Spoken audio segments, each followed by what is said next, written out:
Sang penakluk Konstantinopel, benarkah nubuah itu sudah digenapi?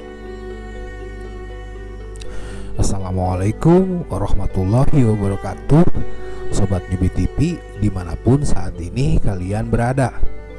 Kali ini Nyubi TV akan mencoba untuk menganalisa sebuah nubuah tentang penaklukan kota Konstantinopel. Benarkah nubuah itu sudah digenapi? Besar harapannya apa yang Nyubi TV sampaikan dapat bermanfaat dan menambah hasanah wawasan kita, sehingga jika dirasakan demikian, maka Nyubi TV mengajak Anda untuk mengklik tombol like dan subscribe serta menyalakan tanda loncengnya untuk selalu mendapatkan pemberitahuan atas video-video yang Nyubi TV unggah kemudian. Sobat Nyubi TV, dalam sebuah hadis Rasulullah sempat ditanya dari Abi Kubail berkata, ketika kita sedang bersama Abdullah bin Amr bin As, dia ditanya kota manakah yang akan dibuka terlebih dahulu, Konstantinopel atau Roma. Abdullah meminta kotak dengan lingkaran-lingkaran miliknya, kemudian dia mengeluarkan kitab. Abdullah berkata, ketika kita sedang menulis di sekitar Rasulullah Shallallahu Alaihi Wasallam, beliau ditanya, dua kota ini manakah yang dibuka lebih dulu, Konstantinopel atau Roma? Rasul menjawab, kota Heraklius dibuka terlebih dahulu, yaitu kota Konstantinopel. Dari hadis riwayat Ahmad dan dari Ibnu Abi Saibah dan Al-Hakim. Setelah itu Rasulullah melanjutkan ucapannya bahwa Konstantinopel akan ditaklukkan oleh tentara Islam. Rajanya adalah sebaik-baik raja dan tentaranya adalah sebaik-baik.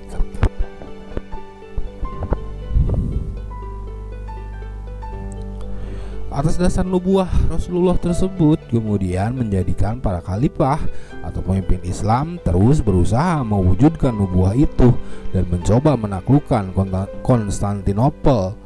Tercatat, upaya itu dilakukan pertama kali di zaman Khalifah Muawiyah bin Abu Sufyan tahun 44 Hijriah, namun kemudian gagal, dan berturut-turut upaya itu dilakukan di zaman Khalifah Umayyah dan Abbasiyah sampai ke masa Khalifah Harun al-Rashid. Upaya-upaya yang terus-menerus dilakukan itu selalu menemui kegagalan karena begitu kuatnya kekaisaran Bizantium di Konstantinopel yang dikenal memiliki pertahanan yang kuat, tembok yang tebal yang dikelilingi oleh parit dan lautan yang bahkan dihamparkan di atasnya rantai besi. Hingga sampai akhirnya di zaman Khilafah Utsmaniyah Turki tahun 1453, upaya itu berhasil di tangan Mehmed II atau Sultan Muhammad Al-Fatih. Beliau dengan strategi tempurnya yang dikenal hebat dengan menarik armada-armada lautnya ke darat dan menariknya di atas bukit-bukit, sehingga strategi tempurnya yang hebat dan keberhasilannya menaklukkan Konstantinopel yang dikenal kuat itulah yang kemudian menimbulkan pendapat bahwa nubuah Rasulullah atas takluknya kota Heraklius oleh sebaik-baiknya pemimpin dan sebaik-baik pasukan telah digenapi oleh Sultan Muhammad Al-Fatih.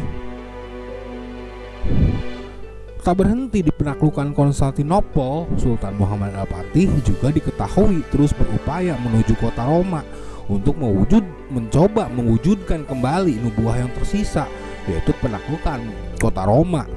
Walaupun itu kemudian gagal dan Sultan Al-Fatih meninggal dalam perjalanannya yang belum selesai.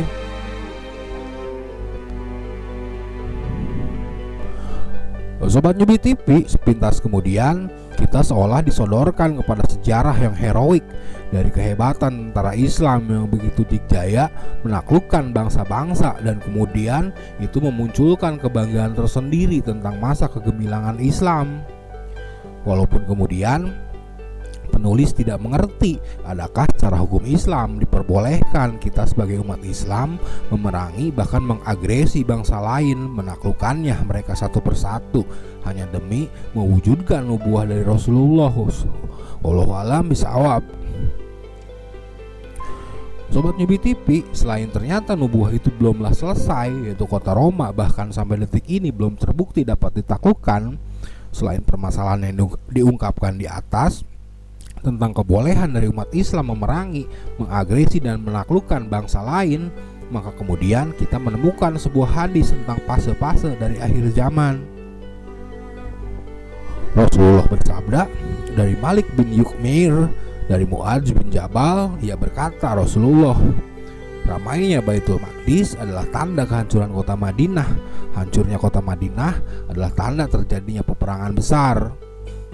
Terjadinya peperangan besar adalah tanda dibukanya kota Konstantinopel, dan pembukaan kota Konstantinopel adalah tanda keluarnya Dajjal. Hadis riwayat Abu Daud.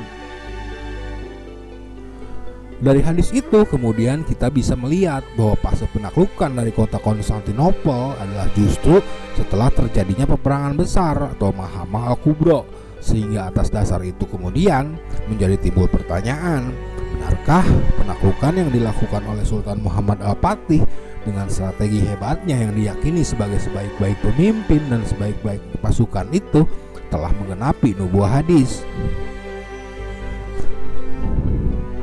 Atau bahkan kemudian kita dapat menemukan hadis yang lain yang diyakini bercerita tentang penaklukan kota Konstantinopel, yang walaupun kemudian disebut akan dilakukan oleh sebaik-baik pemimpin dan sebaik-baik tentara, penaklukan itu bahkan tanpa peperangan sama sekali, seperti peperangan yang dilakukan oleh Sultan Muhammad Al-Fatih terhadap Kekaisaran Romawi Timur Bizantium.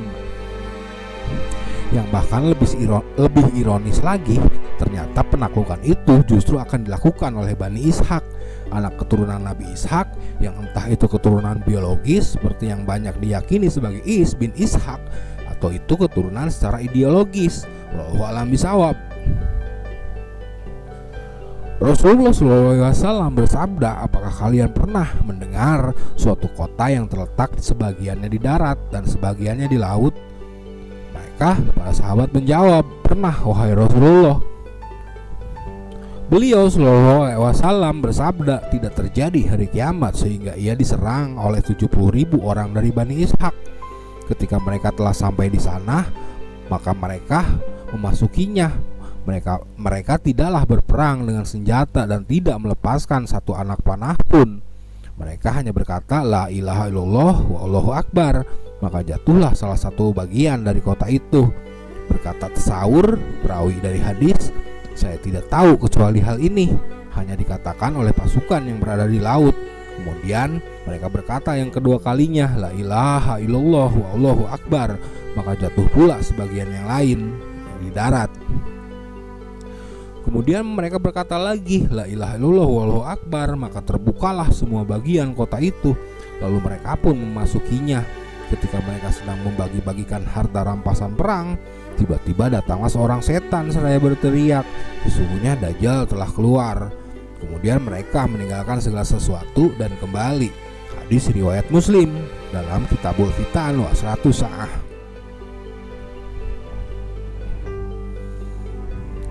Sobat Ngebi TV, secara logika kemudian kita berpikir untuk menaklukkan sebuah kota milik negara lain, maka itu dibutuhkan sebuah konflik, sebuah kepentingan, atau bahkan dibutuhkan sebuah hak. Sehingga ketika dikatakan kota Konstantinopel akan ditaklukkan di akhir zaman, maka atas dasar kepentingan atau hak apakah mereka sang penakluk harus menaklukkan kota Konstantinopel? Apalagi jika itu dikatakan sang penakluk itu adalah Bani Ishaq. Tentu Bani Ishaq yang dimaksud harus mempunyai kepentingan, hak atau keterkaitan sejarah dengan kota itu, sehingga cukup alasan bagi mereka melakukannya di akhir zaman. Lalu atas dasar asumsi itu, adakah kita akan berpikir bahwa Bani Ishaq yang dimaksud adalah seharusnya pemilik sesungguhnya dari kota Konstantinopel yang hari ini telah dirubah namanya menjadi Istanbul itu? Adakah Kekaisaran Romawi Timur Bizantium yang berhak merebut kembali kota kebanggaan yang pernah dirampas oleh Kekaisaran Turki Utsmani pada tahun 1453 itu? Sobat Ngebi TV, bahkan kemudian sejarah mencatat selama berabad-abad Kekaisaran Rusia bermimpi untuk kembali memiliki kota Konstantinopel. Bahkan tercatat 10 kali usaha itu dilakukan dan 2 diantaranya hampir berhasil, tetapi kemudian itu disia-siakan. Bahkan saking kuatnya keinginan itu, Yekaterina yang Agung, salah satu tsar Rusia, sampai menamai cucunya Konstantin, yaitu nama kaisar pertama dan terakhir Bizantium. Yekaterina berharap cucunya dapat memimpin kekaisaran Bizantium. Atau bahkan dalam ilmu eskatologi agama mereka meyakini bahwa kelak kota Konstantinopel akan kembali ke pangkuan mereka. Tentu akan muncul bantahan bahwa mereka akan bertakbir melakukan kota itu. Mana mungkin orang Rusia akan bertakbir? Atau bahkan bangsa Rum ternyata akan berkhianat. Bantahan-bantahan seperti itu penulis sangat sadari. Sehingga tentu kita tidak bisa melihat ke masa depan. Meskipun faktanya Islam hari ini sudah menjadi agama mayoritas terbesar kedua di Rusia. Atau bahkan apakah mungkin sebagian bangsa Rum yang sudah memeluk agama Islam akan ikut berkhianat jikapun pengkhianatan itu kemudian akan terjadi? Sehingga atas dasar itu, adakah kelak di akhir zaman upaya mereka akan menemui keberhasilan?